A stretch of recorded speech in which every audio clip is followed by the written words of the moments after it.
যেহেতু আমরা মুসলিম কান্ট্রি, আমরা চাবো যে ধর্ষকের বিচার হয় ইসলামিক কায়দায় হোক, অথবা শতভাগ মৃত্যুদণ্ড। এদের কোনো জামিন হবে না, এবং যদি শতভাগ প্রমাণ পাওয়া যায় হুম। তাহলে তার বিচার হবে শুধুই মৃত্যুদণ্ড। ছাত্রদলের উপর যে অভিযোগ আনা হয়েছে, যে মেয়েটি এনেছে, ওটা সম্পূর্ণ মিথ্যা, সম্পূর্ণ ভুয়া। মূলত এখানে ছাত্র দল বা ছাত্রলীগ কেউ আসে নাই। কি বলবো, এরকম একটা বিষয় নিয়ে আজকে লাইভে আসতে হলো, এটা আসলে খুবই হৃদয় বিদারক একটা বিষয়। আমরা তো আসলে শিশুকন্যাকে, আল্লাহ যখন, আমরা জানি যে আমরা যেহেতু মুসলিম, আল্লাহ তাআলা তখনই আমাদের ঘরে একজন শিশুকন্যা দেয় যখন আল্লাহ প্রচন্ড সন্তুষ্ট হয়। আর এটা হচ্ছে রমজানের একটা মাস। আর আমরা হয়তো এর মধ্যে যেটা শুনেছি যে এই বাচ্চাটা কিন্তু বোনের বাসায় এমনি এমনি ঘুরতে আসছিল না। মূলত বোনটার সাথে নাকি বোনের শ্বশুর এর আগে একটু খারাপ আচরণ করেছে, এরকম চেষ্টা করেছিল, যার কারণে মেয়েটা ভয় পায় তার মাকে বলে যে মা, আমার এরকম আমার শ্বশুর এরকম করছে। তার স্বামীকে বলে, স্বামী এটা গোপন করতে বলে, এবং এটা নিয়ে ওকে নাকি বকাবকি করে, মারধর করে, এটাকে পাত্তা দেয় না। তো পরবর্তীতে ওর মার সাথে শেয়ার করে। শেয়ার করার পরে বাচ্চাটাকে তার মা পাঠায় সাপোর্ট হিসেবে, যে যখন বোনটা ওয়াশরুমে যাবে বা সাথে থাকলে হয়তো ছোট বাচ্চাকে, যে এরকম ঘটনা ছোট বাচ্চার সাথে ঘটবে এটা তো আর উনি চিন্তা করে নাই, চিন্তা করছে যে ওনার বড় মেয়েটা হয়তো ছোট বাচ্চাটা পাশে থাকলে একটু সেফ থাকবে। তো যার জন্য ছোট বাচ্চাকে সাথে পাঠায়। সেই সময়টাতে ওই বাচ্চাটা আসার পরে এই ঘটনাটা ঘটলো। আরেকটা জিনিস আমরা কি মানে খেয়াল করছেন যে আসলে বাচ্চাটাকে ব্লেড দিয়ে আঁচড় দেয়া হয়েছে, কাটা হয়েছে, কিন্তু ওই বাচ্চাটা কিন্তু প্রথমে নাকি জ্ঞান ছিল, ওর বোনকে নাকি বলতে পারছে, যে দুলাভাইয়ের কথা বলছে যে ভাইয়া ছিল, তারপরে তার ভাইয়ার বাবা ছিল। এটা কিন্তু ওই বাচ্চাটা তার বোনের কাছে বলছে। যখন বলছে তখন তো বাচ্চাটার সেন্স ছিল। তো ওই সময়টায় যদি বাচ্চাটাকে সঠিক সময়ে যদি হসপিটালে নেওয়া হইতো এবং অক্সিজেন দেওয়া হতো বা প্রপার ট্রিটমেন্টটা দেওয়া হতো, হয়তো বাচ্চাটার আজকে এই কন্ডিশনটা হইতো না। প্রপার ড্রেসিং পাইতো, ইনফেকশনটা হওয়ার স্কোপ কম থাকতো, প্রপার অক্সিজেন পাইতো, তাহলে কিন্তু এরকম হতো না। কিন্তু ওরা যেটা করছে, হয়তো আমার যেটা ধারণা যে হয়তো ওরে মারার যখন, কারণ গলার দাগটা তো অনেক বেশি, হয়তো ওরে যখন গলায় মারার চেষ্টা করছে ও হয়তো সেন্সলেস হয়ে গেছে, যার কারণে ভাবছে যে মরে গেছে। কিন্তু আলটিমেটলি ও যখন মরে নাই, তখন গিয়া ওর বোন তো দেখে ফেলছে, যার জন্য এটা হাইড করার চেষ্টা করছে। আসলে বলে না যে এগুলি খারাপ কাজ কখনো চাপা থাকে না, আল্লাহ কোনো না কোনো ভাবে প্রকাশ করে। তো এটা যদি সঠিক সময় বাচ্চাটাকে হসপিটালে নেওয়া হইতো, অক্সিজেন সাপোর্ট পেতো, প্রপার ড্রেসিংটা পাইতো, তাহলে মনে হয় যে বাচ্চাটার আজকে এই কন্ডিশনটা হতো না। এটাকে আসলে শুধু ধর্ষণ বললে হবে না, ধর্ষণ এবং হত্যা চেষ্টা, শুধু অত্যাচার। ধর্ষণ বললে ভুল হবে, ধর্ষণ এবং হত্যা চেষ্টা করা হয়েছে। আর আরেকটা বিষয় আমি আসলে অ্যাজ এ নারী হিসেবে বা সাধারণ বাঙালি মেয়ে হিসেবে যেটা বলবো মতামত, সেটা হচ্ছে যে 90, আজকে যেটা ঘোষণা আসলে যে 90 কার্য দিবসের মধ্যে বিচার হতে হবে। তো বিচারটা আসলে আমাদের, আমরা তো আসলে কেমন মানুষ, আমরা আসলে বাঙালি হিসেবেই লজ্জিত। এখন আমরা বাঙালি হিসেবে লজ্জিত বোধ করছি যে আমাদের ভিতরে মনুষ্যত্ব চলে গেছে। আমরা কোনো গর্ভবতী মহিলাকে ছাড়ছি না, আমরা কোনো মানে বয়স্ক 80 বছরের বয়স্ক মহিলাকে ছাড়ছি না। মানে আমরা কোনো, কি বলবো, মানে হুজুর হইয়া কোনো, প্রতিবন্ধী বাচ্চাকেও ছাড়ছি না, হ্যাঁ প্রতিবন্ধী। হ্যাঁ প্রতিবন্ধী বাচ্চাদের ছাড়ছি না, ইভেন কত বড় আমরা করছি। ছোট ছোট ছেলে বাচ্চাদেরকেও ছাড়ছি না। আসলে আমরা তো বাঙালি হিসেবে লজ্জিত। আবার আমরা তো প্রচন্ড সুযোগ সন্ধানী। আমরা চাই যে ধর্ষকের, আমি আগে যে ব্যক্তি হিসেবে চাই ধর্ষকের বিচার হবে, যেহেতু আমরা মুসলিম কান্ট্রি, আমরা চাবো যে ধর্ষকের বিচার হয় ইসলামিক কায়দায় হোক, অথবা শতভাগ মৃত্যুদণ্ড, যাবজ্জীবন না, এই সেই কোনো কিছু না, কোনো রকম সাজা না। এদের নিয়ম হবে, এদের কোনো 3 মাস পরে জামিন হবে এরকমও না, এদের কোনো জামিন হবে না। এবং যদি শতভাগ প্রমাণ পাওয়া যায় হুম। তাহলে তার বিচার হবে শুধুই মৃত্যুদণ্ড। কিন্তু আবার এটা বলবো না যে 7 দিনের মধ্যেই করে দেন, কারণ আমরা যেহেতু একটু মানে কি বলবো, সুযোগ সন্ধানী বাঙালি।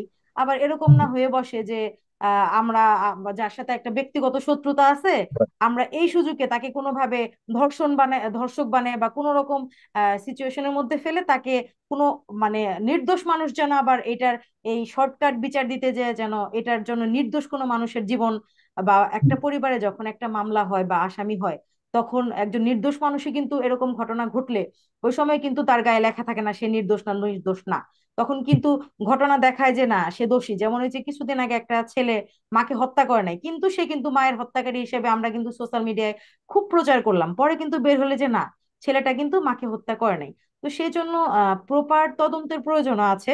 কিন্তু যখন শতভাগ প্রমাণ মিলে যাবে, তদন্ত শেষ হওয়ার আগ পর্যন্ত কোনোভাবেই জামিন দেওয়া যাবে না। এবং হুম। তদন্তে তদন্তে যখন সঠিক সিদ্ধান্তটা, স্বীকারোক্তি সঠিক শতভাগ প্রমাণ চলে আসবে, তখন তার বিচার হুম। হতে হবে মৃত্যুদণ্ড। এটার জন্য আমি বলবো না খুব তাড়াতাড়ি করেন, কারণ তাড়াতাড়ি করতে গিয়ে ভুল হয়ে গেল, একটা একটা স্বাভাবিক জীবন যদি নষ্ট হয়ে যায়, এটা কখনোই আমরা চাবো না। কিন্তু বিচার হওয়ার আগ পর্যন্ত কোনোভাবে জামিন হবে না। যদি সে নির্দোষ প্রমাণিত হয় তবেই সে জামিন পাবে, তা না হলে যদি সে দোষী প্রমাণিত হয় তাহলে তার সোজা মৃত্যুদণ্ড হইতে হবে, এর বাইরে কোনো কিচ্ছু নাই। হুম। জি। কারণ আমরা এটাও চাবো না যে নির্দোষ কোনো মানুষ কোনোভাবে মানে আপনাকে এই ধন্যবাদ। ধরনের পলিটিক্সের শিকার হোক। জি। কোন পলিটিক্স সেখানে কি পলিটিক্স এখানে চলে এসছে কিনা সেটাও আমরা যতটুকু শুনেছি, যে চিকিৎসা করতে গিয়ে যতটুকু শুনেছি যে ছাত্রদল এই আসিয়াকে রক্ত দিতে দেয়নি, এ ধরনের কথাও শুনেছি। এখানে আসলে তার যে মেয়েটি স্টেটমেন্ট দিয়েছে সেটিও কতটুকু বাস্তবতা রয়েছে, কেন এই ধরনের স্টেটমেন্ট এই সময় দেওয়া, এ নিয়েও প্রশ্ন উঠেছে।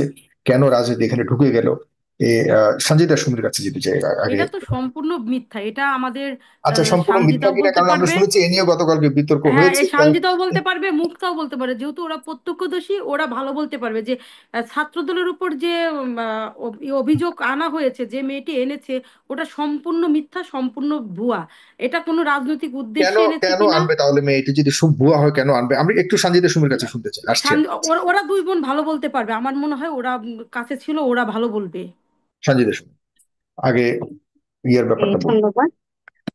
মূলত এখানে ছাত্র দল বা ছাত্রলীগ কেউ আসে নাই।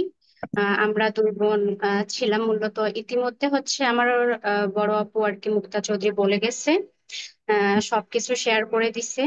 আর ওইখানে যে আমরা যে ছিলাম, যে কয়েকজন ছিলাম, তারা মানে পুরা আহ ইয়ে দিয়ে, শ্রম দিয়ে, আহ মূলত মানে আপু, মানে রক্ত ওর দেওয়ার সময় অবস্থাটা কি দেখে, ঘটনা ঘটেছিল? যখন মানে ভিতরে সিস্টার ডাকে আমাকে, জি। তো ওর মা সহ যাই, আসিয়ার মা সহ আমি সেখানে উপস্থিত হই। বি পজিটিভ ব্লাড লাগে। আমি তৎক্ষণাৎ বাইরে এসে বলি রকি ভাইয়া নামের একজনকে যে ভাইয়া আমাদের বি প্লাস হচ্ছে ব্লাড লাগবে। হুম। উনি সঙ্গে সঙ্গে হচ্ছে রেডি করে, আমাদের ডোনার অলরেডি চলে আসছে আর কি, ডক্টরের রুমে বসে ব্লাড দিতেছে। ইতিপূর্বে একদল হচ্ছে মেয়ে এসে মানে চিল্লা ফাল্লা লাগাই দিচ্ছে যে আমরা দিব, আমরা রক্ত দিব, এটা করব সেটা করব। হুম। অনেক অনেকজনে এসে এইভাবে চিল্লাফাল্লা করতেছিল। এমন এক সময়, এমন এক পর্যায়ে আইসিইউ রুমে তারা ঢুকে মানে প্রবেশ করতে, মানে ভেঙে দিবে দরজায়, এমন একটা অবস্থা। মানে আহ কি বলবো। হ্যাঁ, পরে হচ্ছে ভাইয়ারা সবাই মিলে আটকানোর চেষ্টা করলেও তারা আর কি মানে না। তারা হচ্ছে আসিয়ার রুমে প্রবেশ করবে, আসিয়াকে দেখবে আইসিইউতে, যেখানে মা হচ্ছে ইয়া করতে পারতেছে না, যাইতে পারতেছে না, সেখানে তারা হচ্ছে ঢুকে যাওয়ার মতো এমন একটা অবস্থা। পরে হচ্ছে সবাই মিলে আর কি, উম, নিম্ন 20 থেকে 25 মিনিট মানে এমনই গোলযোগ সেখানে চলে আইসিইউ রুমে। হুম। পরে হচ্ছে আর কি সেটা টেক আপ দিয়ে আমরা আসিয়াকে আহ আচ্ছা, তার মানে এই ধরনের ঘটনাটা যেটা স্টেটমেন্টে শুনেছি, এটা নিয়ে আপনি মনে করেন যে এটার সত্যতা নিয়ে প্রশ্ন রয়েছে?